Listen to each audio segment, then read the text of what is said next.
सभी को शुभेच्छा, हैप्पी थॉट्स। पृथ्वी लक्ष्य प्राप्त करने की इस यात्रा में आगे बढ़ते हुए आपके सच्चे 10 रूप तेज ज्ञान संदेश के इस पड़ाव में आइए अब हम हमारे चौथे अवतार के बारे में जानें। चौथा अवतार स्वाक्षी अवतार। अंदर की बेहोशी तोड़ने तथा खुद के प्रति सजगता लाने के लिए आपको लेना है चौथा अवतार स्वाक्षी अवतार। दिन भर में जब भी आप कोई यांत्रिक कार्य करें तो उन्हें करते हुए स्वयं को साक्षी होकर देखें। इन छोटे छोटे कार्यों के दौरान स्वाक्षी अवतार लेने से स्वयं के प्रति आपकी जागृति बढ़ जाएगी। चौथे अवतार में स्वाक्षी अवतार लेंगे।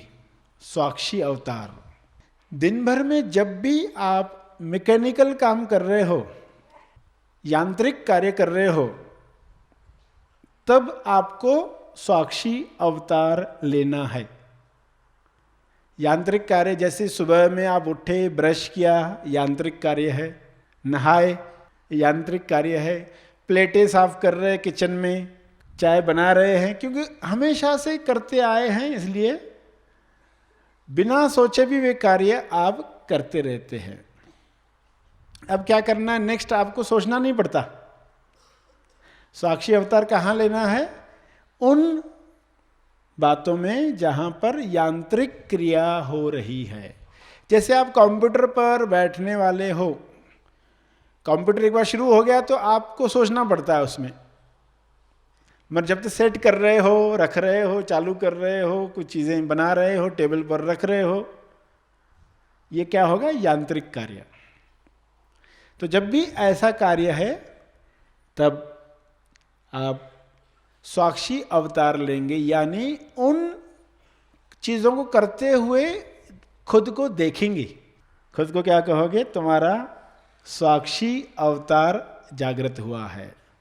तो इन यांत्रिक कार्यों को करोगे तो देखोगे दिन भर में कुछ सुबह में होते, कुछ दोपहर में होते, कुछ शाम में ऐसे कार्य होते, कुछ रात में होते हैं। उन कार्यों को ठान लें। थोड़ा सा ही तो समय है, उस समय में बीच में भूल जाओगे तो फिर याद दिलाओगे। इस तरह ये हैबिट डालोगे। जब आप साक्षी बनते हैं तो उस समय में आप वर्तमान में रहने वाले हैं, यानी अपने आप को देखने वाले हैं। मैं क्या कर रहा हूं, क्यों कर रहा हूं, इंटेंशन क्या है। तो साक्षी बनकर आप देखो क्या चल रहा है। साक्षी बनकर यानी सुबह उठोगे तो अगर सुबह का समय आपने डिसाइड किया है साक्षी बनने का, क्योंकि वो समय कैसा होता है? सहज कार्य जिसमें चल रहे होते हैं। ब्रश करना है, नहाना है, नाश्ता बनाना है, करना है, चाय बनानी है, पीनी है, कुछ चीज़ें यहाँ से वहाँ रखनी है, सेट करनी है, तैयारी करनी है, स्कूल कॉलेज की, ऑफिस की तैयारी करनी है। तो ऐसे सब कार्य चल रहे हैं और उस समय पर अगर आप साक्षी बनकर कार्य कर रहे हैं तो इन चीज़ों को कैसे देखोगे, इन चीज़ों का कैसे आनंद भी ले पाओगे। जो भी क्रियाएं हो रही है, तो हाथ ने कोई क्रिया की, आपने हाथ से सिर खुजाया और आप अपने आप को कहते अच्छा ये ऐसे खुजाने वाला था क्या? अभी मालूम पड़ा ये हाथ ऐसे सिर खुजाने वाला था, अभी पता चला। सुबह में चलो अभी बाथरूम जाते, नहाने जाते हैं तो चलो देखते हैं बाथरूम है भी कि नहीं, चलो देखते हैं बाथरूम है भी कि नहीं। तो वहां देखे अच्छा है, बाथरूम है और ब्रश भी है, टूथपेस्ट भी है। तो फिर आप ब्रश करोगे, टूथपेस्ट करोगे। तो ये जो क्रियाएं हो रही है, इन क्रियाओं में आप सजगता रखोगे। और लोग सजगता नहीं रख पाते हैं तो इसलिए उसमें कुछ जोड़ा जाता है। उसमें क्या जोड़ा जाता है कि इन क्रियाओं को अलग ढंग से करो। आप टूथपेस्ट का ढक्कन खोलने वाले थे तो कैसे खोलने वाले थे? तो उस तरह न खोलते हुए किसी अलग तरह से पकड़ा, ढक्कन कोई अलग तरह से पकड़ कर खोला, या जिस हाथ में टूथपेस्ट और जिस हाथ में ब्रश लगाते वक्त तो उल्टा कर दिया, ब्रश दूसरे हाथ में रखा, पेस्ट इस हाथ में रखी। तो छोटा सा परिवर्तन ये क्यों किया जा रहा है, ये करके देखने के साथ आपको पता चलेगा। या तो आप अलग ढंग से चीज़ों को पकड़ रहे हैं, उससे अवेयरनेस आती है, क्या चल रहा है, क्या मैं कर रहा हूं, वरना पर्सन अपने विचारों में ये सब करते रहता है ना, सभी क्रियाएं, सहज मन की क्रियाएं। तो अलग ढंग से आप खोल रहे हैं या अलग हाथ से खोल रहे हैं, उंगलियों को अलग ढंग से इस्तेमाल कर रहे हैं, और फिर एक क्रिया होते होते आप देखोगे फिर आपने नॉर्मल कर दी उसे। जैसे नहा रहे थे तो अलग हाथ से लोटा पकड़ा था, फिर नहाते नहाते फिर सीधे हाथ में जैसे करते थे उस तरह नहाने लगे, तो अचानक आप देखोगे कि होश बढ़ गया है, क्योंकि अभी समझ में आ रहा है नॉर्मली मैं कैसे नहाता हूं। उल्टा नहाने के बाद पता चला कि मैं कैसे सीधे नहाता हूं। जो आप कर रहे हैं ना वो इतने सालों से कर रहे हैं कि पता ही नहीं कि हम कैसे करते। तो अलग ढंग से क्रिया करने के बाद जब आप नॉर्मल पर आओगे और फिर अच्छा मैं ऐसे करता हूं, अब मुझे क्लियरली समझ में आ रहा है, क्योंकि अलग ढंग से करके देखा ना, तो देखोगे एक होश की लेवल आएगी। नहाओगे एक तरीके से, फिर नॉर्मल तरीके पर आओगे तो देखोगे होश बढ़ गया। और इन प्रयोगों में आप वर्तमान में भी हो, भूत और भविष्य से भी बाहर हो, आनंद भी ले रहे हो, साक्षी बनकर, साक्षी बनने की संभावना बढ़ रही है। साक्षी बनने की संभावना, क्योंकि कभी हम होश में आए नहीं अगर, तो साक्षी क्या है इसका अर्थ ही नहीं समझ पाएंगे। साक्षी का गहरा अर्थ है जिसमें वो स्व को ध्यान में रखते हुए कार्य कर रहा है। जो एक्चुअल आप हो, जो एक्चुअल अनुभव है, उसे ध्यान में रखकर कार्य करते हैं। तो एक डिसाइड किया पहले, एक समय, 1 घंटा पीस पीरियड जो है, पीस का समय जो है, इस समय में हम करेंगे। तो वो समय भी अच्छे से कट गया और निकला तो सिर्फ धन्यवाद निकला, और इसकी सीमा बढ़ने की संभावना खुली, उसका क्षेत्र बढ़ेगा। तो इस तरह आप देखोगे कि साक्षी बनकर, साक्षी परिवार अगर ऐसे बढ़ते गए तो जल्द ही संभावना खुलेगी पृथ्वी पर वे सब चीज़ें आने की। पहले तो पृथ्वी पर जो आज चल रहा है उसमें भी कितना आनंद बढ़ेगा। तो इसलिए ये प्रयोग करने हैं, इम्पर्सनल समझकर करने हैं। जो समस्या आप अपने लिए सुलझा रहे हो, दरअसल सभी के लिए सुलझा रहे हो, आने वाले लोगों के लिए भी सुलझा रहे हो। जब ऐसी भावना होती है, इम्पर्सनल की भावना होती है, ऐसे इम्पर्सनल परिवार बढ़ते जाएंगे तो ये बहुत आसान होते जाएगा। इसलिए आपका समझना सबसे इम्पोर्टेंट है कि हमें क्या करना है, क्यों करना है, कैसे करना है, कैसे इंटेंशन देखना है करते वक्त। साक्षी बनना है तो उसको समझेंगे एक और उदाहरण के द्वारा कि इससे लाभ क्या होते हैं। एक प्रयोग किया गया फॉरेन में,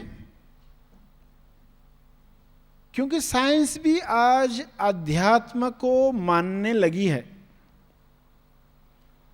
पहले वे जो कंक्लूजन निकालते थे, परिणाम निकालते थे एक्सपेरिमेंट का, चूहों पर एक्सपेरिमेंट किया, खरगोश पर एक्सपेरिमेंट किया, फिर जो परिणाम निकालते थे तो वो उनके हिसाब से, मगर अब वो आध्यात्मिक बात भी सोच रहे हैं इसके पीछे और क्या कारण होगा। तो उन्होंने क्या प्रयोग किया, कुछ ओल्ड एज के लोगों के 2 ग्रुप बनाए। उन सीनियर सिटीजन्स को अलग जाकर अलग बंगलोज में, शहर से दूर रखा गया, 2 अलग अलग बंगलोज में। एक ग्रुप के साथ क्या था कि आपको इस बंगले में रहना है 10 दिन, मगर जो चीज़ जहाँ पड़ी है आपको उसको हिलाना नहीं है, वो उधर ही रहनी चाहिए। जो टाइम टेबल बनाकर दिया है खाने का, नाश्ते का, रात का खाना, ये इसी तरह ही लेना है, इतने बजे ही लेना है, इधर ही सोना है, इधर हर चीज़ उनको बता दी गई है, ऐसे ऐसे करनी है। और दूसरे ग्रुप को क्या कहा गया है कि आपको कुछ चीज़ें अलग जगह रखनी है, रख सकते हैं, आप डिसाइड करो। सबको कार्य दिए गए हैं अपने अपने, मगर अलग ढंग से करना चाहते हो करो, अलग ढंग से सजाना चाहते हो सजाओ।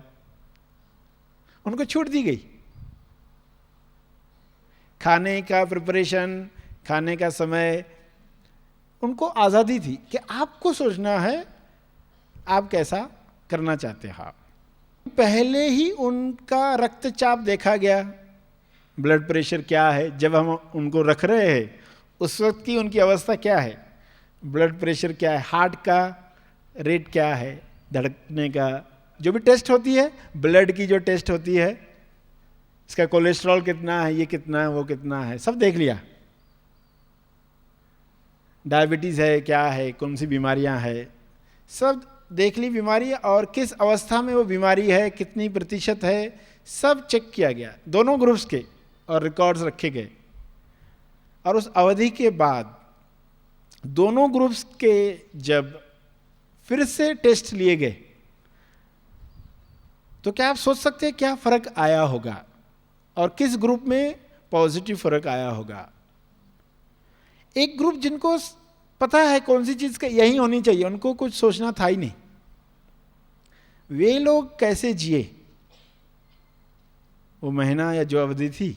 और जिन लोगों को सतत सोचना था कि ये चीज कहाँ रखनी है, ये क्या करना है, कैसे करना है, तो देखा क्या गया कि जो अवेयर थे, जो कार्य कर रहे थे, जिनको निर्णय लेना था, वे स्वस्थ होकर निकले। उनका रक्तचाप नॉर्मल की तरफ आने लग गया, उनकी बीमारियां कम होने लग गई, उनका हार्ट रेट पहले से सुधर गया। और जिनके लिए कुछ था नहीं, वे लोग और ज्यादा बीमार होकर ही निकले। तो ये फर्क क्यों आया? क्योंकि उनके जीने का जो ढंग था सब उस पर आया। तो साइंस ने तो सोचा कि इसमें क्या हुआ रहेगा, इस बात की वजह से हुआ रहेगा, इनको इंटेंशन था, इनको कुछ करना था, उनको निर्णय लेना था, ऐसे कंक्लूजन निकाली। मगर कुछ लोगों ने सोचा इसके आगे भी कुछ होगा, तो उन्होंने जो ढूंढ निकाला वो क्या है, माइंडफुलनेस। उन्होंने शब्द दिया माइंडफुलनेस। जो भी इंसान माइंडफुलनेस तरीके से जीता है, यानी अवेयर होकर, होश में, जितना ज्यादा होश में जी रहा है उतना ही उसके स्वास्थ्य पर परिणाम होता है। और इनके लिए सोचने के लिए कुछ था ही नहीं, क्योंकि जब आपको ये सोचना ये कहां रखें तो आपको वर्तमान में आना पड़ता है। कोई चीज उठा के आपको कहां रखनी है, बिना वर्तमान में आए आप सोच नहीं पाते।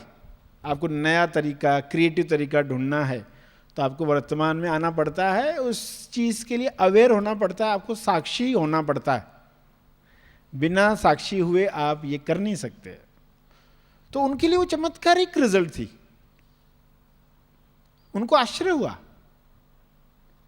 और उस पर उन्होंने प्रयोग बढ़ाना शुरू कर दिए कि अभी इस पर बहुत सारे प्रयोग करेंगे हम कि क्या होता है।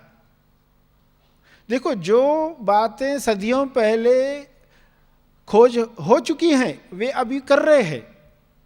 सदियों पहले जो बातें प्रकट हो चुकी हैं वो अभी साइंटिफिकली जान रहे हैं। ध्यान करने वाले लोगों ने बहुत पहले ही ये जान लिया कि साक्षी बनकर क्या होता है, होश के साथ कार्य करना क्यों आवश्यक है, ये जानने लगे हैं।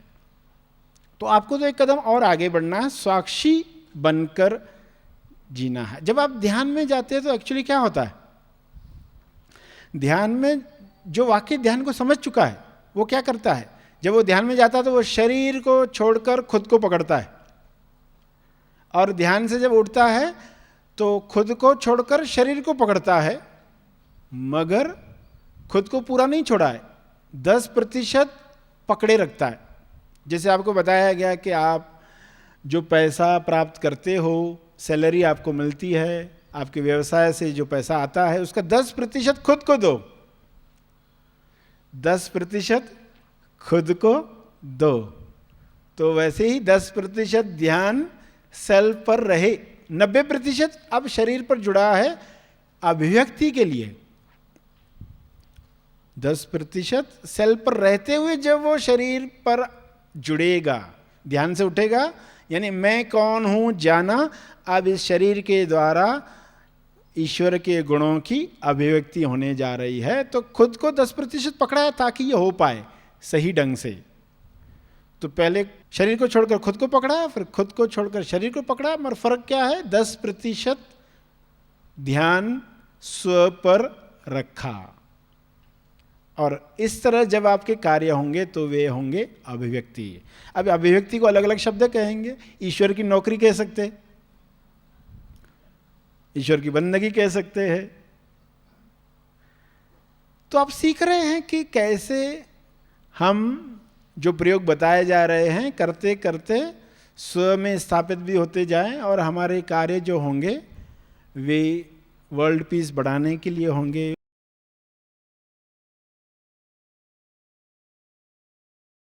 महा आसमानी परम ज्ञान शिविर का उद्देश्य, मैं कौन हूं, मैं यहाँ क्यों हूं, मोक्ष का अर्थ क्या है, क्या इसी जन्म में मोक्ष प्राप्ति संभव है? यदि ये सवाल आपके अंदर हैं, तो महा आसमानी शिविर इसका जवाब है।